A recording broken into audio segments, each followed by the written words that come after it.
नमस्कार, आप देख रहे हैं न्यूज 18 राजस्थान। आपके साथ मैं हूं अभिषेक।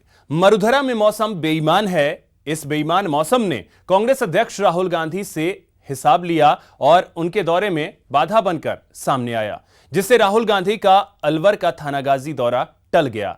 दरअसल राहुल अलवर गैंगरेप पीड़ित से मुलाकात करने वाले थे, लेकिन तेज आंधी के चलते उनका दौरा रद्द हो गया। अब राहुल गांधी कल आएंगे। मौसम की खराबी के चलते अब कांग्रेस अध्यक्ष श्री राहुल गांधी, मुख्यमंत्री और उप मुख्यमंत्री कल सुबह 9 बजे 9 और 9:30 के बीच यहां पहुंचेंगे और विक्टिम से और उनके परिवार से बातचीत करेंगे और न्याय का पूरा आश्वासन और जो भी फुल जस्टिस।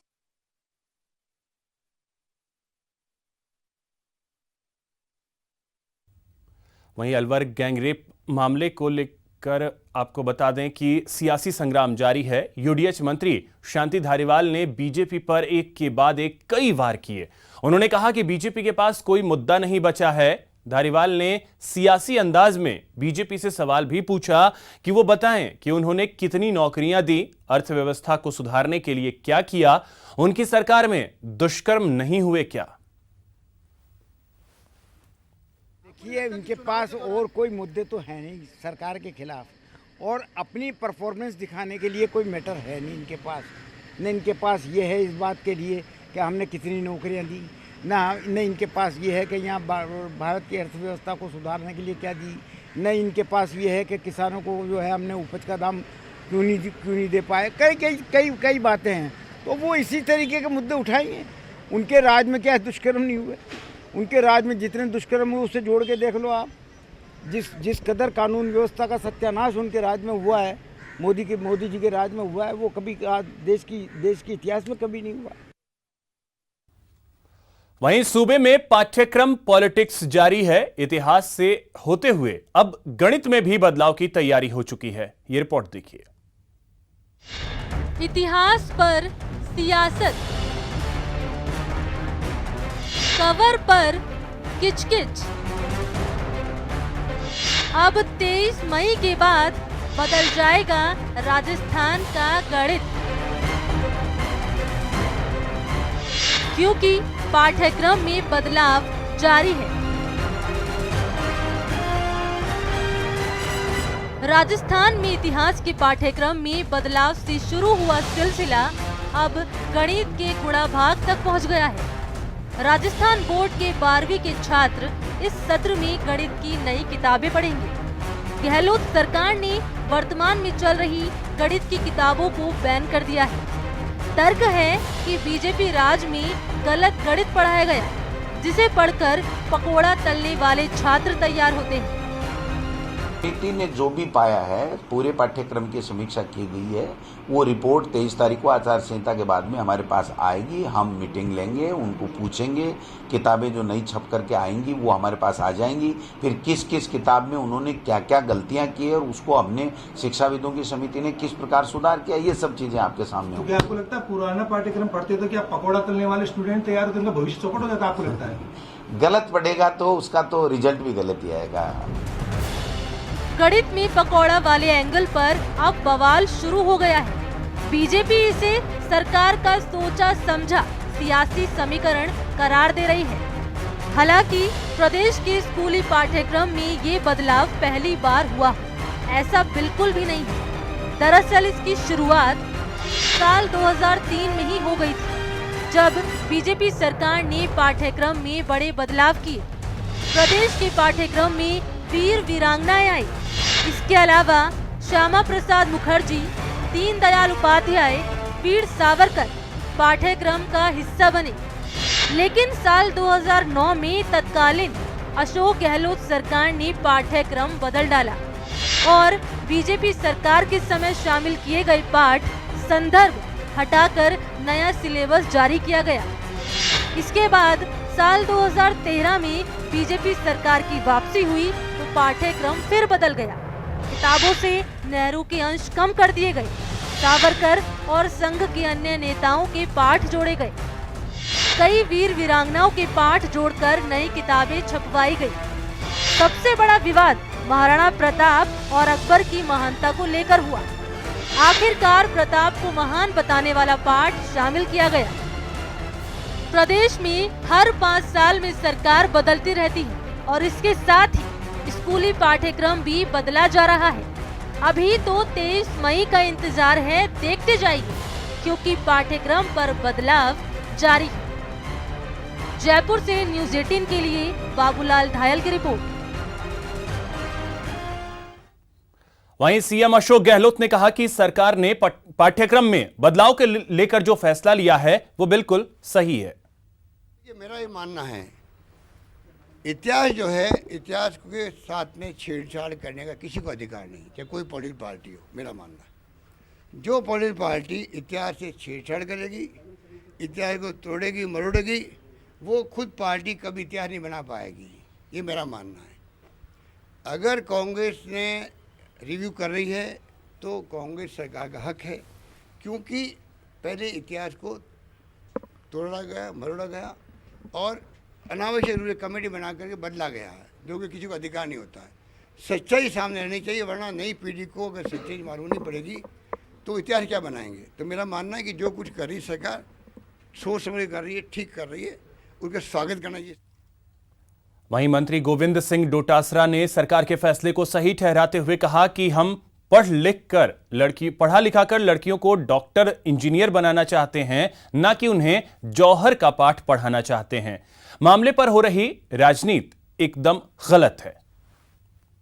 आज के ज़माने में हमारी बेटियों को सेल्फ डिफेंस सिखाएं, उनको आत्मनिर्भर बनना सिखाएं, उनको आगे बढ़ना सिखाएं, उनको डॉक्टर इंजीनियर और वैज्ञानिक बनना सिखाएं।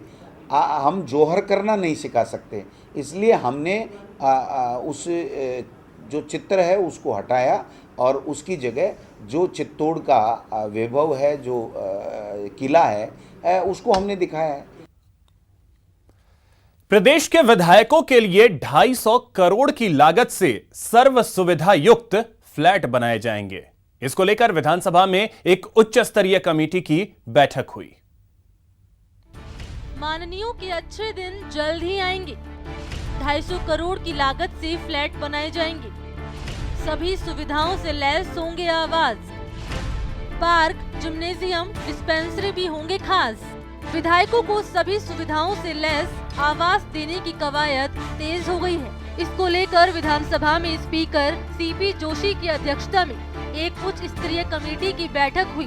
बैठक में यूडीएच मंत्री शांति धारीवाल, मुख्य सचिव डीबी गुप्ता समेत संबंधित विभागों के आला अधिकारी मौजूद रहे। बैठक में फैसला लिया गया कि 250 करोड़ की लागत से 174 फ्लैट्स बनवाए जाएंगे, जिसमें सभी सुविधाएं मौजूद रहेंगी। मसलन 250 बैठक क्षमता वाला विधायक हॉल, पार्क, जिम्नेजियम, डिस्पेंसरी, सामुदायिक स्वास्थ्य केंद्र और व्यावसायिक परिसर भी होगा।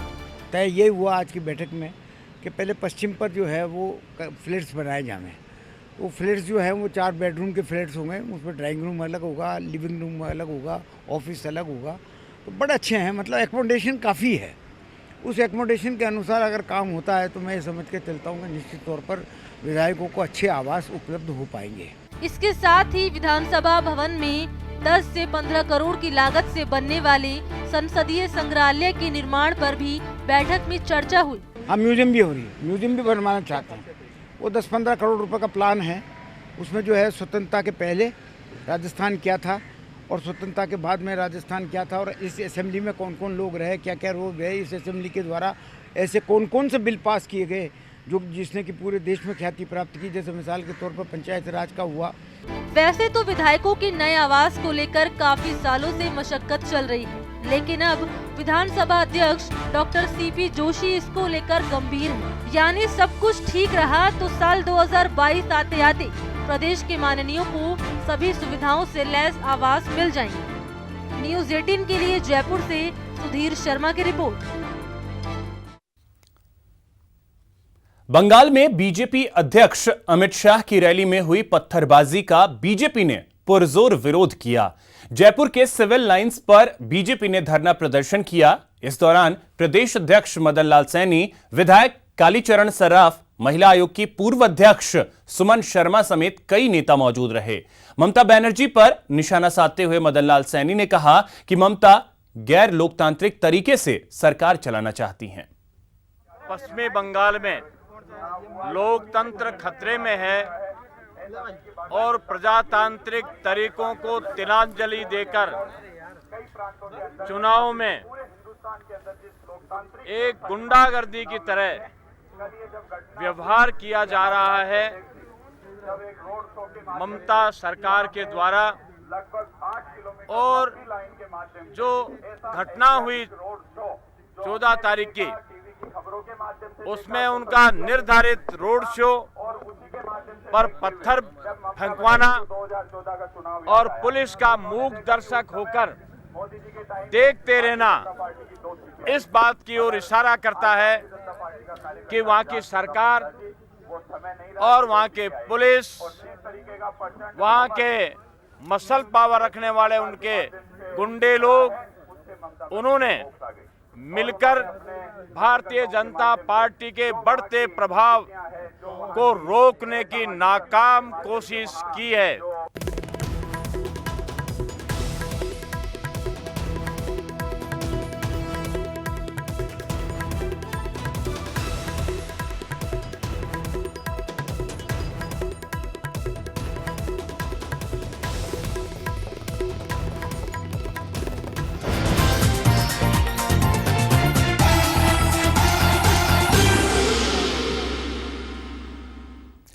ब्रेक के बाद आपका स्वागत है। अब रुक करते हैं खबरों की ओर और बात करेंगे उस खबर की जो आपसे जुड़ी है।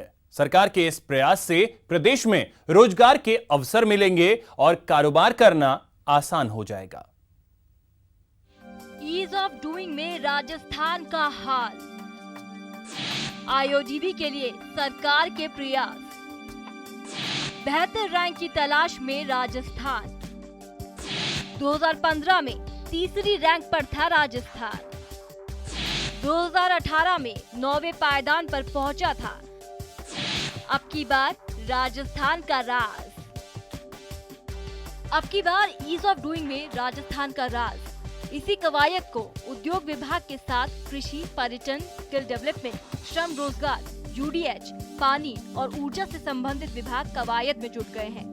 केंद्र सरकार ने ईज ऑफ डूइंग बिजनेस के आधार पर देश के सभी राज्यों की रैंकिंग तय की थी। 2018 देश में कारोबार करने की सुगमता को लेकर जारी आंकड़ों में राज्यों में आंध्र प्रदेश पहले स्थान पर है।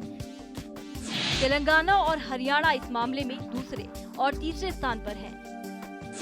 झारखंड चौथे, गुजरात पांचवें, छत्तीसगढ़ छठे, मध्य प्रदेश सातवें, कर्नाटक आठवें और राजस्थान 9वीं रैंक पर काबिज है। 2015 में राजस्थान छठे पायदान पर पहुंचा था, लेकिन अगले ही साल 2018 में लुढ़ककर 9वें स्थान पर पहुंच गया। अब गहलोत सरकार फिर से प्रदेश को निवेश के लिए श्रेणी में शीर्ष पर लाना चाहती है। डेडलाइन है कि 15 जून तक हमें इन सारी प्रक्रियाओं को ऑनलाइन करना है। उसके लिए ताकि अब की बार जो भारत सरकार ने प्रयोग किया है उन्होंने ये कहा है कि जो भी आप अपने स्तर पर प्रक्रिया ऑनलाइन करने की करेंगे या अथवा सुधार करेंगे, उसके लिए आवश्यक होगा कि उसके भीतर कोई ना कोई यूजर का डाटाबेस हमारे पास उपलब्ध कराया जाए, जिससे वेरिफिकेशन कराया जाए। सरकार के प्रयास कैसे हैं? कैसे प्रदेश में ईज ऑफ डूइंग को बेहतर बनाया जा सकता है? इसे लेकर क्या कहना है सरकारी नुमाइंदों का, वो भी सुन लीजिए। हिंदुस्तान के लिए ये एक शुरुआत है और ये बहुत अच्छी शुरुआत है। इससे इंडस्ट्रियों को थोड़ा सा बेनिफिट मिलेगा और इंडस्ट्री जहाँ कहीं भी जगह और जहाँ इजी होगा वहाँ जाके वो इंडस्ट्री लगा सकता है। लोग भी यहाँ पे उद्योग चलाते हैं तो यहाँ पे बड़ी मुश्किल से संघर्ष करके उद्योग चलाते हैं। हमें कोई बहुत ज़्यादा सपोर्ट किसी का नहीं है, चाहे वो सरकार किसी की भी हो। पहले तो हमारी सरकारों को, हमारे अधिकारियों को देखना पड़ेगा कि हमें प्रो इंडस्ट्रीज होना पड़ेगा। जैसे अभी कहा, एक पॉलिसी निकाली कि आपको 3 साल तक किसी डिपार्टमेंट में किसी का रजिस्ट्रेशन नहीं लेना पड़ेगा। ये एक अच्छी सोच है, अच्छा विषय है, ये पहले बार हुआ। ये कोशिश कितना कारगर साबित होती है और राजस्थान इस बार किस पायदान पर कब्जा जमाता है, उसके लिए थोड़ा इंतजार करना होगा, क्योंकि आंकड़े जारी होने के बाद ही पता चल पाएगा कि सरकार की इस कोशिश पर कितने नंबरों की मोहर लग पाती है। पिछली वसुंधरा सरकार ने ज़्यादा मशक्कत विदेशी निवेशकों को आकर्षित करने में की थी, जिसमें सफलता हासिल नहीं हुई। अब गहलोत सरकार को चाहिए कि योजनाओं को सरकारी फाइलों से निकालकर हकीकत के धरातल पर लाए, साथ ही लघु उद्योगों के विकास के प्रयास करें जिनसे ज़्यादा रोजगार और राजस्व मिलता है। यदि इस तरह के प्रयास होते हैं तो राजस्थान को ईज ऑफ डूइंग बिजनेस के पैमाने पर बेहतरीन रैंकिंग हासिल करने से कोई नहीं रोक सकता है। कैमरामैन सोहन शर्मा के साथ बीके शर्मा, न्यूज़ 18 जयपुर। लोमहर्ष के निर्देशन में बनी फिल्म ये है इंडिया अभी रिलीज भी नहीं हुई है कि इसका विरोध शुरू हो गया है। बता दें, फिल्म के ट्रेलर में एक डायलॉग को लेकर विवाद खड़ा हो गया है, जिसकी न केवल सोशल मीडिया पर आलोचना हो रही है बल्कि युवा संगठन भी फिल्म के खिलाफ प्रदर्शन कर रहे हैं। उनकी मांग है कि अगर फिल्म बैन नहीं की गई तो वो सड़कों पर प्रदर्शन करेंगे। तो वहीं फिल्म को लेकर चल रहे विरोध पर बात करते हुए फिल्म निर्देशक लोमहर्ष ने अभिव्यक्ति की आजादी पर सवाल खड़े कर दिए और कहा कि फिल्म में केवल सच्चाई बताने की कोशिश की है। बात मेरे लगने पे नहीं है, बात इस देश के लोगों पे लगने पे है।